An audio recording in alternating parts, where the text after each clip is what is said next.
كلمتان حبيبتان إلى الرحمن خفيفتان على اللسان ثقيلتان في الميزان.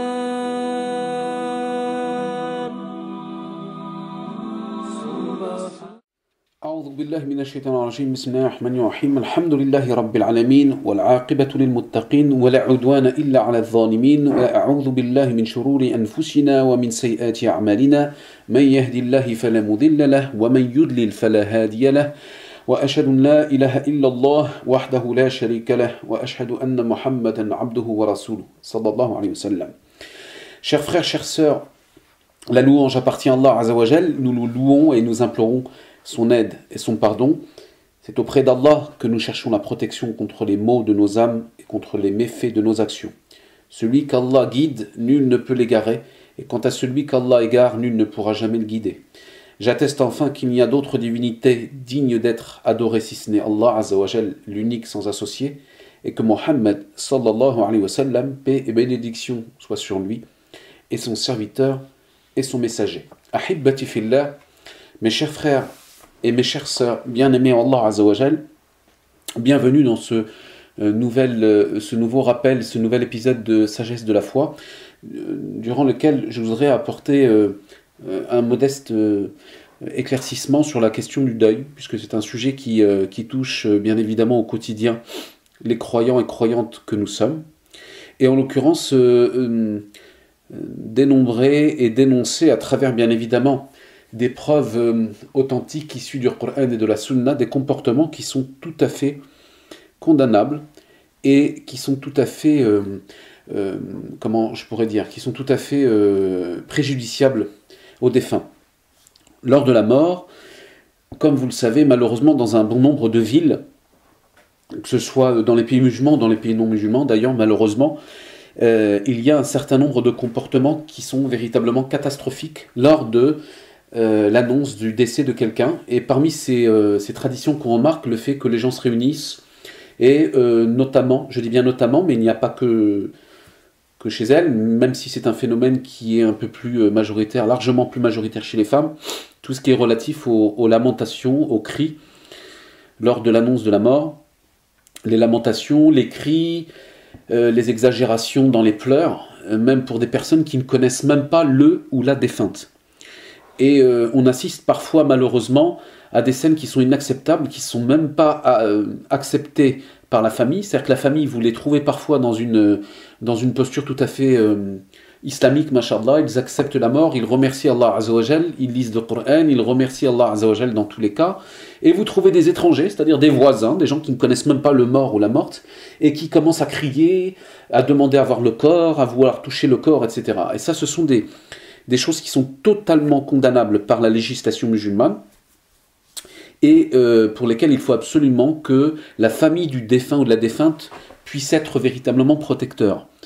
Et je vous conseille ainsi qu'à moi-même à recommander à vos proches, enfants, parents, cousins, familles, frères et sœurs, de pouvoir laisser et léguer des conseils relatifs à la façon dont nous devrons nous comporter lors de l'annonce de notre mort. Et comme vous le savez, il y a des hadiths qui sont relatifs à cela, et notamment parmi ces hadiths, le fait de se lamenter à travers, bien évidemment, des pleurs qui sont exagérés. Et le prophète sallallahu alayhi wa sallam a dit qu'il y a deux choses qui, si elles se retrouvent chez les gens, sont de l'ordre de la mécréance. Subhanallah, c'est un hadith rapporté par Muslim, et qui est rapporté par Abu Huraira dans lequel le prophète sallallahu alayhi wa sallam nous dit: il y a deux choses qui, lorsqu'elles se retrouvent chez les gens, sont de la mécréance. La première des choses, c'est insulter les ancêtres, c'est-à-dire le fait que la personne insulte le père, l'ascendance ou les descendants. Malheureusement, ce sont des insultes très régulières et très courantes chez bon nombre de jeunes et de moins jeunes.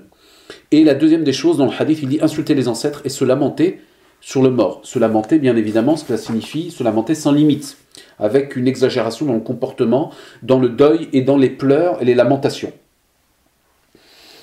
Parmi, bien évidemment, la chose qu'il est absolument important de rappeler, c'est surtout les conséquences que ça peut avoir sur le ou la défunte. C'est-à-dire le prophète nous a rappelé lui-même, sallallahu alayhi wa sallam, dans un hadith rapporté par Al-Bukhari et Muslim, que le défunt est tourmenté dans sa tombe pour les lamentations dont il est l'objet. Et certains pourraient dire, mais comment se fait-il qu'il porte un fardeau pour lequel il n'est pas responsable? Certains savants avancent l'argument que le défunt ou la défunte doit absolument de son vivant recommander aux personnes qui l'entourent de ne pas avoir un comportement anti-islamique, c'est-à-dire de pleurer, crier, se plaindre et se lamenter d'une façon tout à fait liée à l'ignorance, al-jahiliya, puisque c'était un signe d'ignorance à l'époque du prophète lui-même, sallallahu alayhi wa sallam.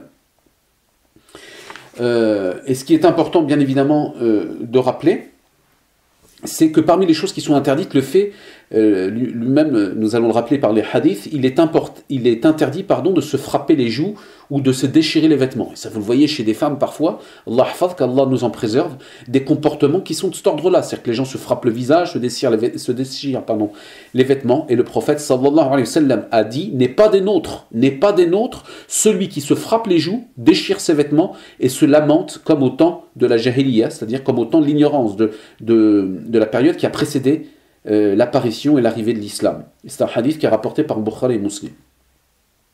Il est également interdit de se lâcher les cheveux. D'après le hadith d'une des femmes qui a prêté le serment au prophète sallallahu alayhi wa sallam, c'est-à-dire que quand les femmes adhéraient à l'islam, à l'époque du prophète sallallahu alayhi wa sallam, elles faisaient le bay'a, c'est-à-dire elles pratiquaient un pacte à l'égard, un serment à l'égard du prophète sallallahu alayhi wa sallam, et l'une d'elles a dit: parmi l'engagement que le prophète sallallahu alayhi wa sallam a pris de nous en matière de bon comportement, a pris de nous, c'est-à-dire au niveau des femmes, a pris de nous en matière de bon comportement, figurait le fait de ne pas lui désobéir, de ne pas se griffer le visage, de ne pas se lamenter en criant au malheur et de ne pas déchirer ses vêtements et enfin de ne pas lâcher ses cheveux. Parmi les autres choses qui sont bien évidemment concernant les hommes interdites, le fait que certains hommes parfois se laissent pousser la barbe quelques jours en signe de deuil, puis la rasent une fois que la tristesse est dissipée. Bien évidemment, cela fait partie des comportements qui ne sont absolument pas acceptables et qui ne sont pas issus du Coran et de la Sunna. Enfin, bien évidemment, nous devons rappeler l'importance qu'il est de pouvoir prévenir notre entourage à ce type de comportements qui sont des comportements dignes de la période qui a précédé l'arrivée de l'islam. Donc, s'il y a des choses sur lesquelles il y a des façons et un devoir d'être totalement intransigeant, c'est le fait d'insister lorsque vous êtes présent à des obsèques à ce que les gens ils ont un comportement tout à fait respectable. Si tel n'est pas le cas, eh bien, moi, à titre personnel, je ne vois absolument aucun inconvénient à devoir exclure ces personnes des instances qui sont liées aux prières ou des rassemblements. Et malheureusement, il y a une nouvelle mode aussi qui s'installe, que je remarque, et à ce que les femmes demandent d'avoir le corps du défunt ou de la défunte au sein même des pompes funèbres générales, des PFG, ou à l'hôpital, ou des choses comme ça. Il vaut mieux éviter quand on sait que ça va déborder, subhanallah. Donc ça, c'est vraiment quelque chose également qu'il faut recommander. Quand on sait que les gens n'ont pas un bon comportement, ça ne sert à rien de voir un corps. Le plus important, mes chers frères, mes chères sœurs en islam, c'est le fait d'invoquer pour le mort. C'est le mort, il n'a pas besoin de nos pleurs, il n'a pas besoin de nos lamentations. Le mort que nous voyons de nos propres yeux, que nous serons nous-mêmes, aura besoin d'invocation bien des mois, bien des années après sa mort. Et c'est sur ce point-là que, bien évidemment, il faut particulièrement insister. N'est sincère dans la personne qui porte un deuil que celui ou celle qui invoquera pour toi, mon frère, ma sœur, bien des années après ta mort. Et c'est là qu'on voit la fidélité des gens. On les voit dans l'obéissance et la soumission à ce que Allah Azza wa Jal et son prophète sallallahu alayhi wa sallam ont ordonné. Mais bien évidemment, cela passe par le monde de l'invisible, en l'occurrence l'application des du'a, des invocations, dans la prosternation, dans les prières. Continuer à invoquer en citant les noms des personnes qui sont mortes, qui sont défuntes, en demandant à ce qu'Allah Azza wa Jal leur fasse miséricorde. Donc, en dernière recommandation, je vous recommande, ainsi que moi-même, le fait de craindre Allah Azza wa Jal lors de la mort de quelqu'un, d'essayer de divulguer et de prodiguer à l'égard de notre entourage de bons conseils, des bonnes du'a, des bons comportements, mais en tout cas combattre l'ignorance dans tout ce qu'il a de plus destructeur pour le défunt et la défunte en lui-même, puisque comme nous l'avions rappelé tout à l'heure, le défunt lui-même va subir des tourments dus parfois au comportement des personnes qui sont autour de lui. Donc nous avons un devoir d'éducation, de rappel de notre vivant, maintenant que nous sommes vivants, à pouvoir rappeler à ces personnes à ce que nous n'accepterons aucune dérive, aucun mauvais comportement lors de notre mort. Mes chers frères et mes chères sœurs, nous demandons à Allah Azzawajal qu'il nous dote d'une mort qui est acceptable, d'une belle mort, une mort dans la soumission, et une après-mort qui fera de notre entourage des personnes qui accepteront le décret divin. Nas'alullah Azzawajal an yarhama amwat al-muslimin alladhina shahidunaka bil wahdaniyya wa matu ala dhalik. اللهم اغفر لهم وارحمهم وعافيه واعف عنهم ووسع مدخلهم ويسر حسابهم وأكرم نزلهم يا أرحم الراحمين يا رب العالمين وأنزل على قبورهم الضياء والنور والفسحة والسرور حتى يكونوا مطمئنين واجعلهم جميعا يوم القيامة من الشاهدين. Mes chers frères, mes chères sœurs, nous implorons Allah Azzawajal pour que Dieu puisse pardonner à nos morts et qu'il puisse descendre sur leur tombe de la lumière. Puisse Allah Azzawajal pardonner nos péchés et nous faire miséricorde lors de l'agonie. Barakallahu fikum, qu'Allah Azzawajal vous bénisse. Et à très bientôt, Inch'Allah Ta'ala, pour un prochain rappel de sagesse de la foi. أسأل الله عز وجل أن يوفقنا وأن يجعلنا من الشاهدين ومن المتقين المخلصين الطائبين يا رب العالمين.